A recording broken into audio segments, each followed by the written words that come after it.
नमस्कार दोस्तों, स्वागत है आपका हमारे चैनल पे। दोस्तों, आज की वीडियो में हम लोग देखेंगे रूसो के समान इच्छा के सिद्धांत की विस्तृत विवेचना। दोस्तों, ठीक है। ये टॉपिक भी आपका पॉलिटिकल साइंस के सब्जेक्ट के लिए काफ़ी इंपॉर्टेंट है, एग्जाम में ये आता है। दोस्तों, तो चलिए शुरू करते हैं इस टॉपिक को हम लोग अपने। तो पहले प्रस्तावना देख लेते हैं दोस्तों। रूसो 18वीं शताब्दी के प्रसिद्ध राजनीतिक दार्शनिक थे। दोस्तों, रूसो जी 18वीं शताब्दी के एक राजनीतिक दार्शनिक थे। दोस्तों, ठीक है। दार्शनिक मतलब कि ज्ञानी होता है, तो इसे भी आप लोग ध्यान रखिएगा।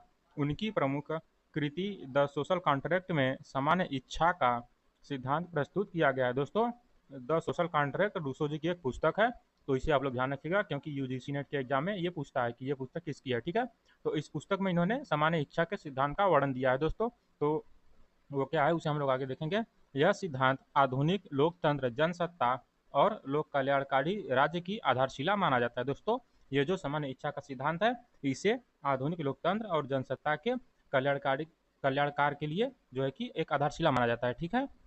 रूसो का मानना था कि राज्य का उद्देश्य केवल शासन करना नहीं, बल्कि समस्त जनता के सामूहिक हित की रक्षा करना है। दोस्तों, रूसो जी ये कहते थे कि राज्य राज्य का उद्देश्य ये नहीं है कि वो अपने राज्य के लोगों के ऊपर शासन करे, बल्कि राज्य का जो असली कर्तव्य है वो ये है कि वो अपने राज्य के एक एक व्यक्तियों को, एक एक नागरिकों की जो है कि उसके हित की रक्षा करे, उसके सभी परेशानियों को दूर करे, ठीक है। ये राज्य का असली कर्तव्य है, रूसो जी ये कहते थे। आगे है सामान्य इच्छा का अर्थ। तो इसका अर्थ देख लेते हैं हम लोग, ठीक है।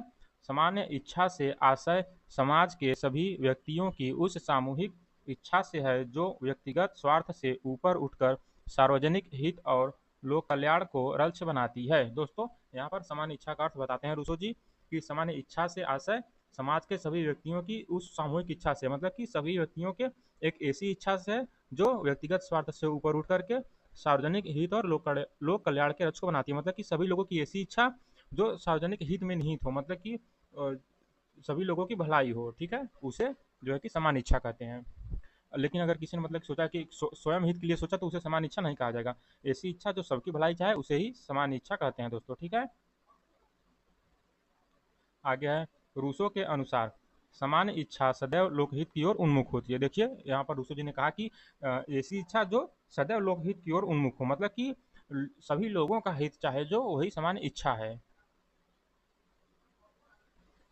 आगे है यह किसी व्यक्ति वर्ग या बहुमत की इच्छा नहीं होती, बल्कि संपूर्ण समाज के कल्याण की इच्छा होती है। देखिए, यहाँ पर उन्होंने कहा कि यह किसी एक व्यक्ति की इच्छा नहीं होती है, यह किसी एक वर्ग की इच्छा नहीं होती है, बल्कि ये ऐसी इच्छा होती है जो संपूर्ण समाज के कल्याण की इच्छा होती है, ठीक है।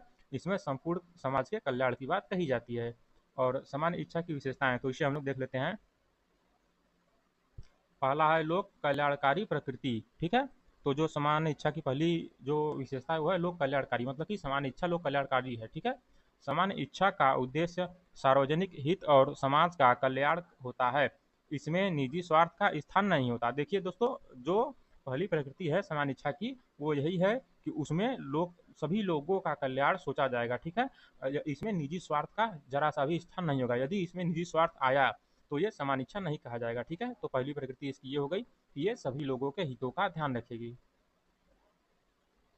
और दूसरा पॉइंट है सार्वभौमिकता। सार्वभौमिकता हम लोग देख लेते हैं। यह संपूर्ण जनता की इच्छा होती है, किसी एक वर्ग या समूह की नहीं। तो दोस्तों, जैसा हम लोगों ने ऊपर पढ़ा कि ये सभी लोगों का इच्छा होता है, मतलब कि किसी राज्य में या किसी गांव में, किसी देश में मौजूद सभी लोगों की जो इच्छा होती है एक दूसरे की भलाई करने की, एक दूसरे का हित करने की, वही जो है कि सार्वभौमिकता इसकी दर्शाती है, ठीक है। किसी एक वर्ग, एक समूह या एक व्यक्ति की नहीं। यदि एक वर्ग, एक समूह या एक व्यक्ति की हो जाएगी तो ये निजी में चला जाएगा, ठीक है। तो ये निजी नहीं है, सार्वजनिक है। और तीसरा है दोस्तों नैतिक आधार। तो समान इच्छा नैतिक आधार देख लेते हैं इसका। रूसो के अनुसार समान इच्छा नैतिकता पर आधारित होती है और व्यक्ति को उच्च नागरिक आदर्शों की ओर प्रेरित करती है। दोस्तों, यहाँ पर इनका कहना है कि जो समान इच्छा है वो नैतिकता से आती है। यदि किसी व्यक्ति के अंदर नैतिकता नहीं है तो उसके अंदर समान इच्छा नहीं हो सकता, ठीक है।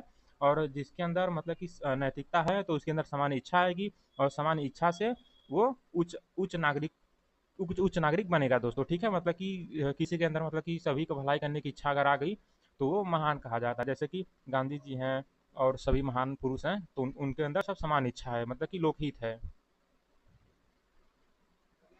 और चौथा पॉइंट है दोस्तों अविभाज्यता, ठीक है। तो इसे हम लोग देख लेते हैं। सामान्य इच्छा को विभाजित नहीं किया जा सकता। दोस्तों सामान्य इच्छा को किसी भी प्रकार से बांटा नहीं जा सकता, ठीक है। संप्रभुता जनता में निहित रहती है, और जो सामान्य इच्छा की संप्रभुता है वो सभी जनता में निहित रहती है समान प्रकार से, ठीक है। इसलिए इसे बांटा नहीं जा सकता। और पांचवा है दोस्तों अदेयता, ठीक है। इसे हम लोग देख लेते हैं। जनता अपनी संप्रभुता किसी राजा या संस्था को स्थायी रूप से नहीं दे सकती। दोस्तों अदेयता का मतलब होता है कि किसी को न दे पाना, ठीक है।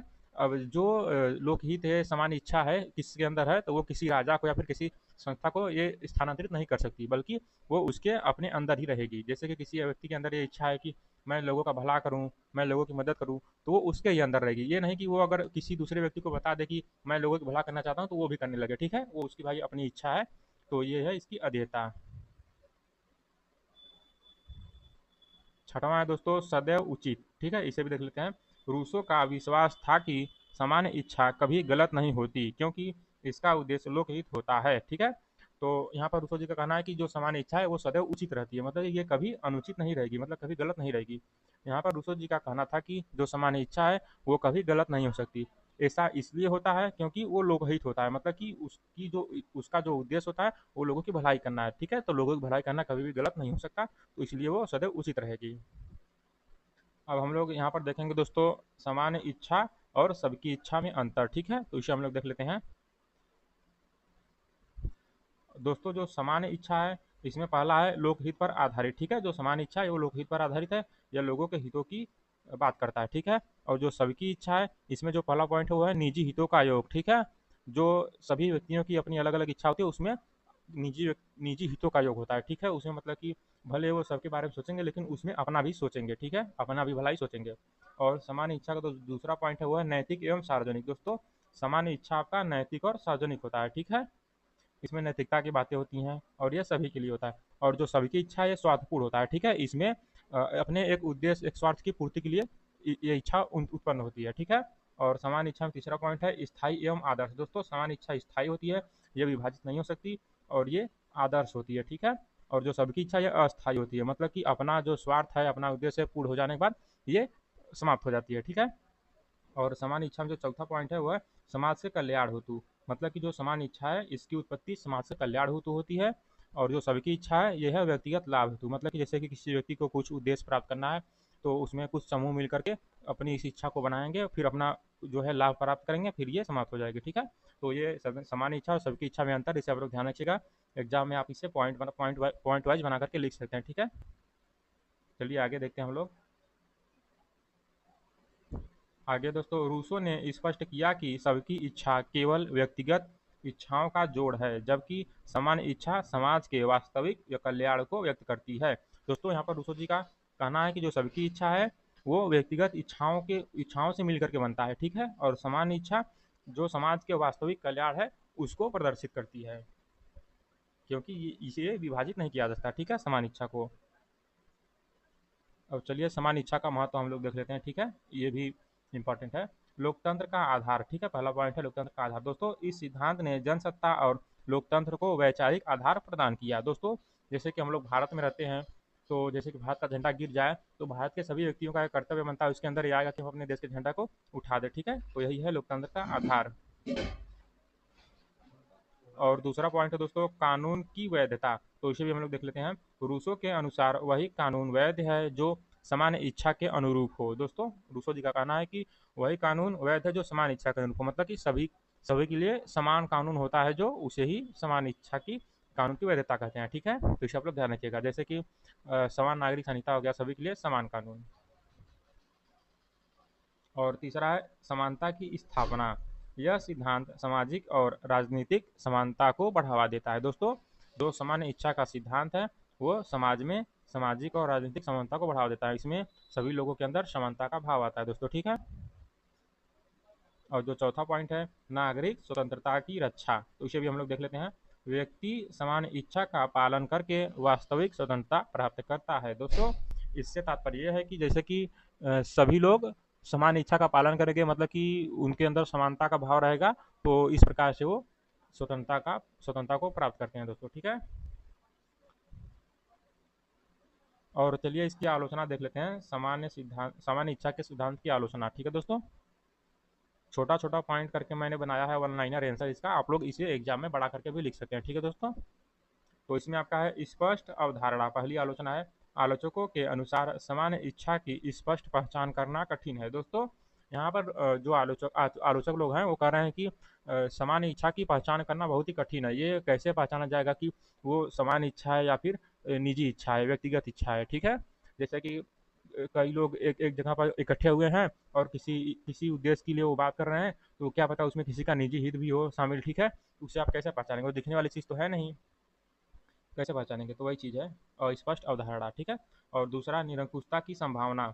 शासक वर्ग सामान्य इच्छा के नाम पर तानाशाही स्थापित कर सकता है। दोस्तों यहाँ पर निरंकुशता की भावना से तात्पर्य यह है कि जो शासक वर्ग है वो सामान्य इच्छा के नाम पर जो है कि अपनी तानाशाही को स्थापित कर सकता है। ठीक है, जब सभी लोग शासक वर्ग की बात मानने लगेंगे सामान्य इच्छा के अनुसार, तो वो अपना तानाशाही शुरू कर सकता है। ठीक है,